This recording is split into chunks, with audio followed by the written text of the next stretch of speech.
Baik, assalamualaikum warahmatullahi wabarakatuh. Baik, di sini saya akan menyampaikan materi tentang pengorganisasian kelas.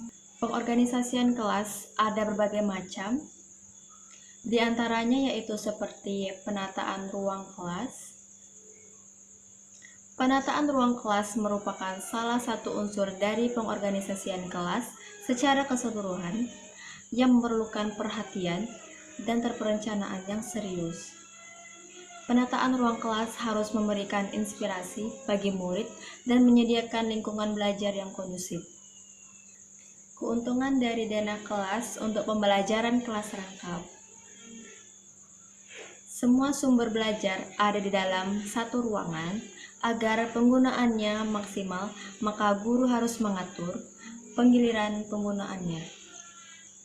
Bentuk kegiatan yang dapat dilakukan ialah kelompok belajar tanpa guru, kelompok belajar dengan guru, kegiatan berpasangan atau individual. Supervisi relatif mudah dilakukan dengan cara guru tetap menentukan bantuan atau feedback yang diperlukan oleh siswa. Kegiatan belajar menjadi lebih bervariasi. Selanjutnya ada pengorganisasian murid. A. Kelompok belajar. Kelompok belajar merupakan salah satu forum untuk melakukan pembelajaran mandiri karena dalam kelompok belajar murid dapat berlatih dan bekerja sama, saling membantu dalam belajar dan saling mendorong belajar. Kelompok belajar didefinisikan menurut Karen Cylinder merupakan sekumpulan murid yang terdiri dari beberapa orang, 5-6 orang, yang diorganisasikan untuk mencapai tujuan belajar secara bersama dan dalam waktu yang telah ditetapkan. Cara membentuk kelompok belajar. Kelompok belajar berdasarkan persamaan kemampuan, kelompok berdasarkan kemampuan berbeda, pengelompokan sosial. Merencanakan kegiatan kelompok belajar. A. Menentukan bagaimana cara murid bekerja sama. B. Menentukan program pelatihan bagi pengembangan keterampilan bekerja sama. C. Memberi tugas yang dapat dihasilkan oleh kelompok.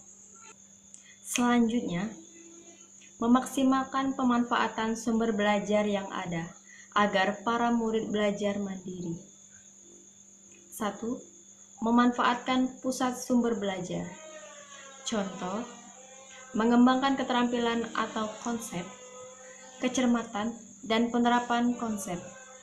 B. Menempatkan semua lembar kerja, permainan, diagram, hasil praktikum, laporan, dan hasil karya lainnya menempatkan di mana anak mendapatkan belajar mandiri. C. Mengembangkan beberapa bentuk penyimpanan sehingga baik guru maupun murid dapat menghabiskan waktunya untuk belajar. 2. Tutor sebagai organisator, hal-hal yang harus diperhatikan. A. Menetapkan tujuan yang ingin dicapai. B.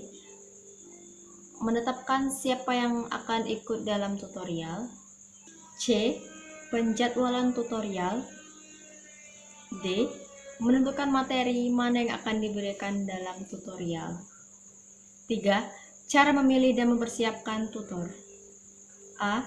Tutor sebaya atau tutor yang dipilih dari siswa sebaya yang mempunyai kemampuan dari rekannya.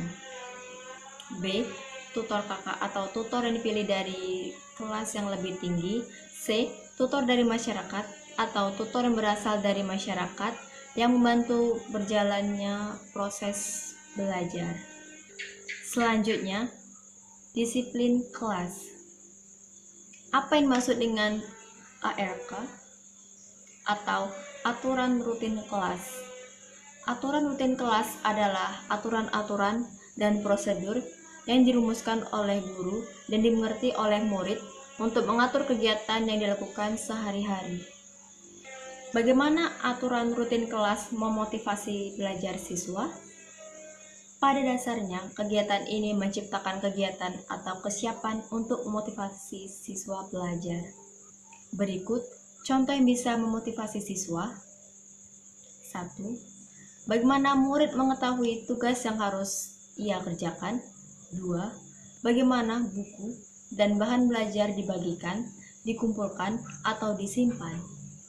Dalam kelas pembelajaran kelas rangkap, pembelajaran dapat dilaksanakan dalam 3 jenis, yaitu A. Pembelajaran klasikal merupakan kunci keberhasilan dalam pembelajaran kelas rangkap karena memupuk kebersamaan dalam bekerja. Dalam pembelajaran klasikal dapat berupa pengertian percakapan, bercerita, olahraga, kesenian, dan studi lingkungan. B. Pembelajaran individual dapat diartikan bahwa guru dapat memberikan pembelajaran secara individu. Ini tidak berarti bahwa guru dapat memberikan pembelajaran secara individu. Ini tidak serta-merta seorang guru harus memberikan pembelajaran individu kepada seluruh murid satu persatu, melainkan hanya diberikan kepada siswa yang membutuhkan saja. Misalnya, siswa yang lemah atau siswa yang nakal dan malas. C. Pembelajaran kelompok dapat diberikan secara kelompok untuk membuat persiapan pembelajaran dan tugas-tugas yang berbeda satu sama lain, yang sesuai dengan tujuan pembelajaran. Berikut ini contoh cara pembelajaran dalam kelompok. Kelompok belajar campuran, kelompok sama kemampuan, kelompok sosial. Baik, itu saja penyampaian materi dari saya. Saya akhiri. Wassalamualaikum warahmatullahi wabarakatuh.